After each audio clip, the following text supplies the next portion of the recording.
Mes bien chers frères, pour vous, qui suis-je? Voilà la question que Jésus pose à ses disciples. Après avoir posé la question pour les autres, au dire des gens, qui est le Fils de l'homme? La question n'est pas la même dans les deux cas.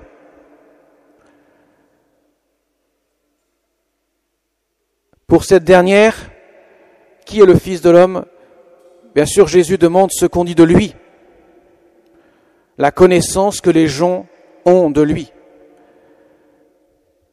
Une connaissance, bien sûr, par ouï-dire ou par vue. Mais la question que Jésus pose à ses disciples est d'un autre ordre. Pour vous, qui suis-je? Ce n'est pas simplement une réponse intellectuelle que Jésus demande. Ce n'est pas la connaissance de la rue que Jésus demande. Pour vous, qui suis-je? Demande une réponse de foi, une réponse de l'intime, la connaissance que les disciples ont de Jésus, mais dans l'ordre de la foi. Et bien sûr, le premier qui répond, celui qui répond devant lequel tous s'effacent, bien sûr, c'est Pierre. Tu es le Christ, le Fils du Dieu vivant. Or, Jésus s'empresse de lui dire, ce n'est pas la chair et le sang qui t'ont révélé cela, mais c'est mon Père qui est aux cieux. Autrement dit, tu parles par la foi. Tu poses un acte de foi. Ce n'est pas ton intellect qui parle, c'est ta foi. Voilà pourquoi Jésus lui dit, tu es Pierre, et sur cette pierre, je bâtirai mon église, et les portes de l'enfer ne prévaudront jamais sur elle. Autrement dit, ne la détruiront jamais.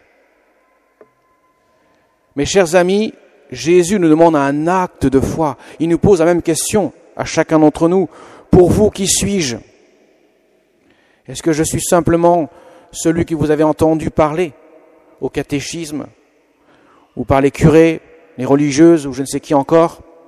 Mais c'est une connaissance lointaine. C'est quelqu'un qui est de l'ordre de la notion intellectuelle, voire une idée. Non, Jésus demande beaucoup plus que cela. Est-ce que Jésus est vivant dans mon cœur? Ça veut dire tout simplement cela. Est-ce que vous reconnaissez celui qui vous parle? Est-ce que vous reconnaissez celui qui s'adresse à vous dans les Saintes Écritures? Est-ce que vous reconnaissez celui qui parle au tréfonds de votre cœur? Un acte de foi. La foi de l'Église ne repose pas sur ce que nous pensons, nous, les hommes. Elle repose sur la révélation de Dieu. Parfois, les médias auraient tendance à dire « vous devriez penser comme cela, l'Église devrait dire ceci, elle devrait dire cela ». Mais l'Église n'est pas la chambre de réception de la pensée humaine.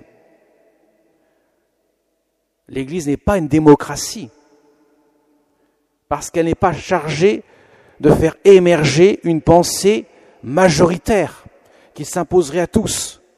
L'Église est un don de Dieu. C'est avant tout un mystère, c'est l'épouse du Christ. Celle qui est sortie de son cœur transpercé le vendredi saint. La nouvelle Ève qui sort de la côte du nouvel Adam. L'Église est l'épouse du Christ. Elle est un don de Dieu.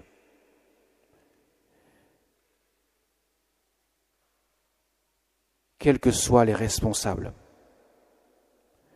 quels que soient ceux qui occuperont le siège de Pierre ou ceux qui l'ont occupé depuis 2000 ans, quelle que soit leur sainteté ou au contraire leur péché, quelle que soit leur faiblesse ou leur qualité. Cela ne vient pas d'eux-mêmes. Jésus ne fait pas reposer son Église sur les qualités humaines de l'homme qui occupe le siège de Pierre. Il n'est pas fou. Il fait reposer sur un don, un charisme qu'il confie à Pierre. Voilà pourquoi Pierre, lorsqu'il parle, il annonce la foi de l'Église.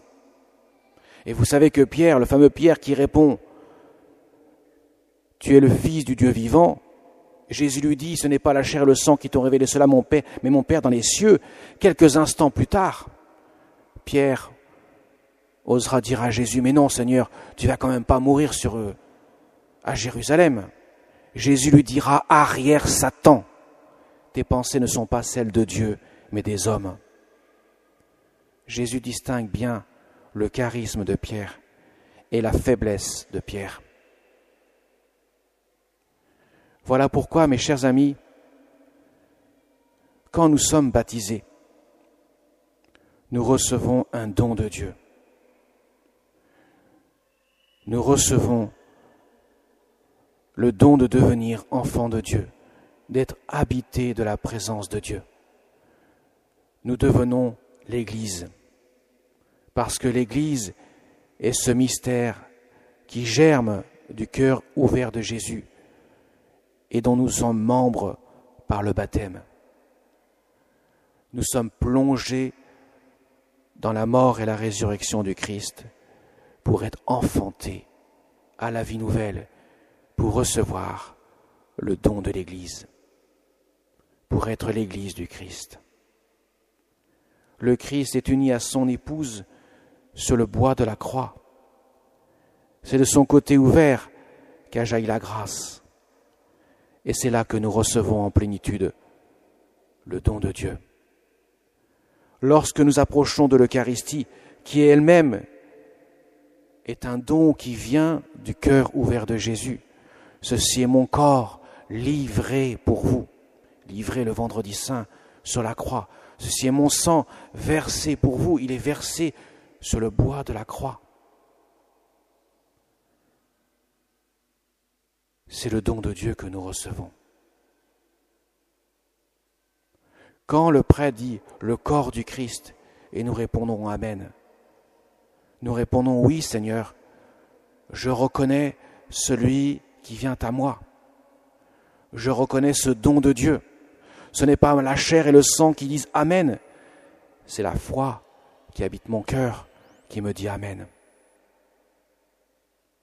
Voyez, mes chers amis, ceci est absolument essentiel et crucial pour notre foi. La foi, ce n'est pas le fruit de l'intelligence, de l'intellect humain, de la pensée humaine, qui ferait que je dis je crois en ceci, je ne crois pas en cela.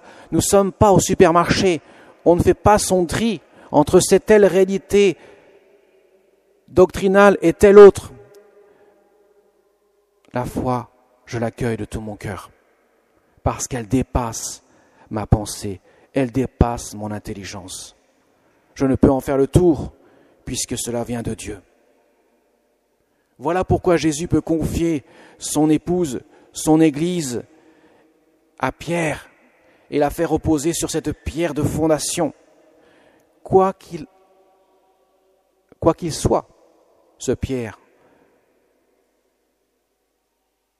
quel qu'il soit, quels que soient ses péchés, ses faiblesses, Jésus dit « Pierre, tu es Pierre, et sur cette pierre, je bâtirai mon Église. » Et même les forces des ténèbres voudront l'engloutir et n'y pourront jamais.